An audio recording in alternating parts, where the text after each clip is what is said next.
زیادہ سے زیادہ یہ ہو جائے گا کہ آپ اپلائی کریں گے تو آپ کی اپلیکیشن ریجیکٹ ہو جائے گی. کوئی مسئلہ نہیں ہے، دوبارہ اپلائی کرنے کا آپشن موجود ہے.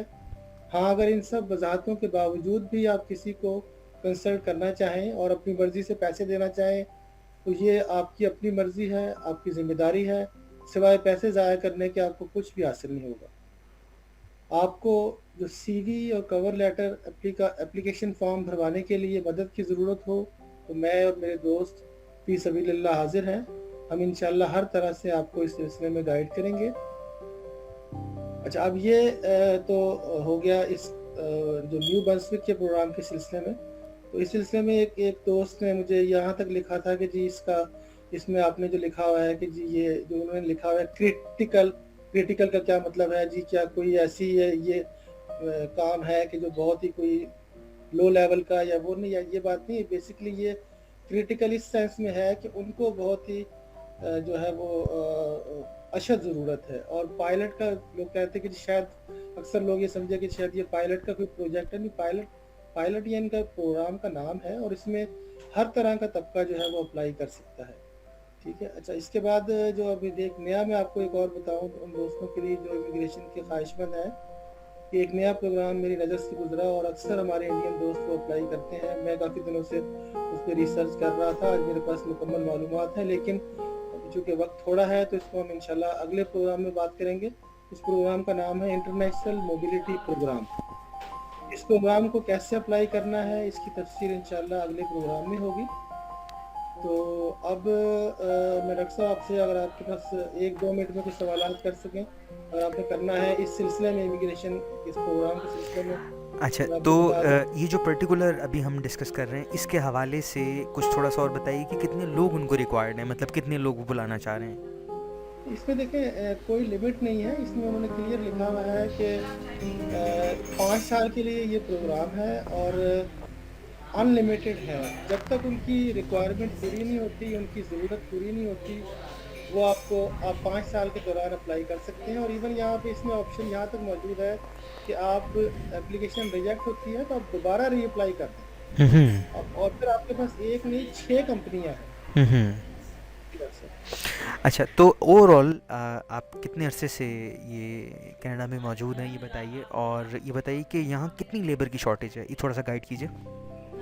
دیکھیں مجھے تو یہاں پہ 11 سال سے زیادہ وقت ہو گیا ہے. اچھا، ماشاء اللہ. تو یہاں تو میں نے تو ہمیشہ ہی دیکھی ہے، ہر فیلڈ میں لیبر کی شارٹیج دیکھی ہے میں نے. تو یہ ایک علیحدہ موضوع ہے میرے پاس کہ میں نے اب آگے جو ہمارا اگلا ٹاپک ہے وہ میں نے 3-4 منٹ میں سمیٹنا بھی ہے. اچھا، تو اس لیے میری یہی درخواست ہوگی کہ اس امیگریشن کو ہم یہی اسٹاپ کرتے ہیں. صحیح آگے صحیح. جو میرا پروگرام ہے وہ انتظامی تقسیم، کینیڈا کا جو انتظامی ڈھانچہ ہے صوبوں اور ٹیریٹریز کا، بالکل اس کا صحیح، تعارف میں آپ کی خدمت میں پیش کروں گا. بالکل صحیح کیجیے.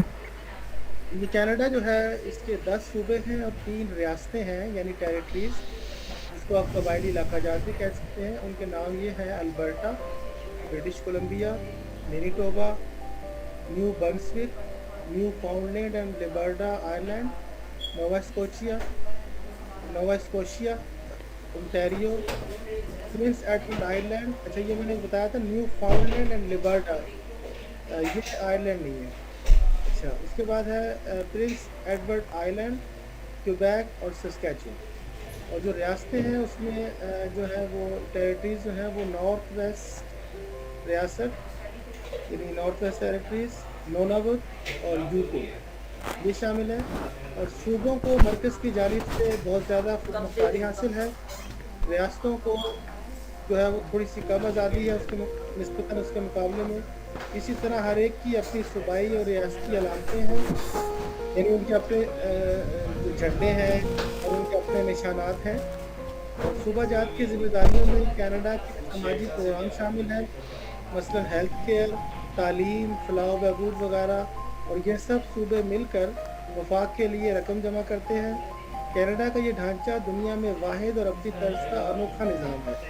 وفاقی حکومت صوبوں میں قومی پالیسیاں بناتی ہے. اور مثلا کینیڈا کا ہیلتھ ایکٹ جس میں صوبہ جات اپنی مرضی سے پالیسی منتخب کر سکتے ہیں. اگرچہ بہت کم ایسا ہوتا ہے، اور برابری کے پروگرام یعنی ایکولائزیشن پیمنٹس کے نظام کے تحت وفاق ہر صوبے کو برابر رقوم دیتا ہے تاکہ غریب اور امیر ہر صوبے کو ہر پروگرام کے لیے یکساں رقم مل سکے۔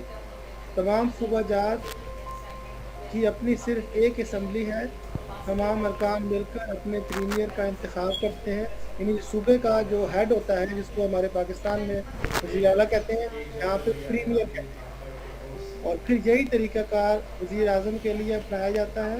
اسی طرح ہر صوبے میں گورنر کا نائب لیفٹیننٹ گورنر بھی ہوتا ہے جو ملکہ کی نمائندگی کرتا ہے، جس کا انتخاب صوبوں کی مشاورت سے وزیر اعظم خود کرتا ہے۔ آج کل نائب گورنر کے انتخاب میں صوبوں کا بہت عمل دخل ہو گیا ہے، تو یہ کینیڈا کا انتظامی ڈھانچہ جو تھا، یعنی جو جغرافیائی جو ڈھانچہ تھا اس کی یہ لمٹ تھی۔ جی ڈاکٹر صاحب، اب آپ نے صحیح اگر بات کرنی ہے۔ صحیح، نہیں بہت اچھا اور بڑا کمپریہنسو آپ نے کمپلیٹ کیا ہے، اور میرا خیال ہے کہ اردو زبان میں ایسا بہترین مٹیریل میں نے نہیں سنا ابھی تک۔ انگلش میں بہت سارا مٹیریل موجود ہے، لیکن اردو زبان میں اور اتنا جامع کر کے آپ نے بتایا کہ تاریخ کیا تھی کینیڈا کی، اور اس کے بعد انتظامی ڈھانچہ کیا ہے، گورنمنٹ کیسے کام کرتی ہے۔ اچھا تھوڑا سا مجھے بتائیے گا کہ ان کے جو لا انفورسمنٹ ایجنسیز ہیں، جس طرح پولیس ہے یا سیکیورٹیز ہیں، یہ کن کے انڈر کام کرتی ہیں، کیسے کام کرتے ہیں، کیونکہ ان کی ایفیشنسی بہت اچھی ہے۔ نہیں، یہ صوبوں کے جو پولیس ہے وہ صوبوں کے انڈر میں ہوتی ہے، اور جو آرمی ہے وہ تو فیڈرل کے انڈر میں ہے، ہوں وہ تو اس طرح ہی نظام ہے۔ جی ہوں۔ تو یہ جو پولیس اور لا انفورسمنٹ ایجنسیز ہیں، یہ کن کو رپورٹ کرتے ہیں؟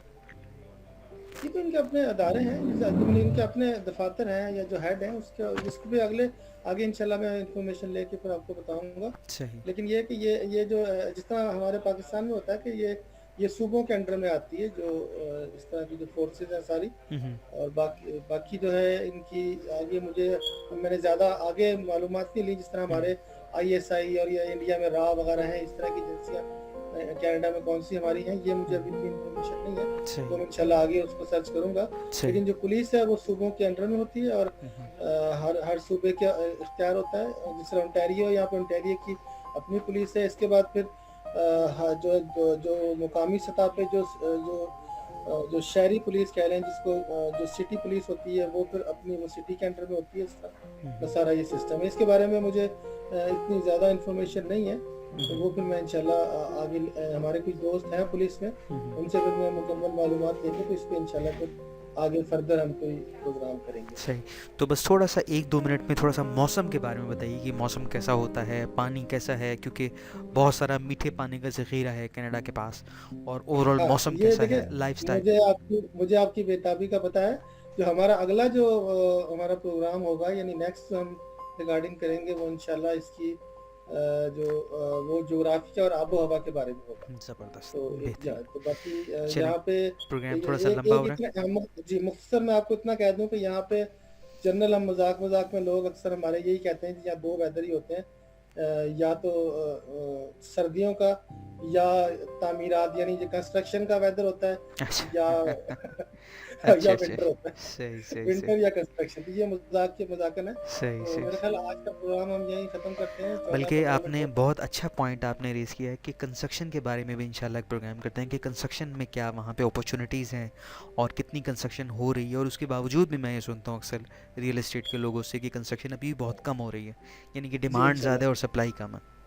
جی انشاءاللہ آگے میں جس طرح ہم نے پہلے کچھ پروگرام شروع میں جو ہم نے 3-4 پروگرام کیے ہیں، ہم نے ہسٹری پہ کیے تھے، پھر ہم نے کینیڈا کا تعارف شروع کیا، اب یہ پروگرام ہے آگے اگلا انشاءاللہ ہم جو میں نے آپ کو بتایا کہ کینیڈا کے جغرافیائی اور یہ جو اس کا جو آب و ہوا ہے، اس کے بارے میں، یعنی ویدر کے بارے میں ہم انشاءاللہ زبردست، کریں گے۔ چلیں آج کا پروگرام کافی لمبا ہو گیا، چلیں، میرے خیال اجازت دیں، اور بہت اللہ شکریہ حافظ۔ عادل بھائی، بہت شکریہ، تھینک یو، السلام السلام علیکم علیکم، ورحمۃ اللہ۔ السلام علیکم۔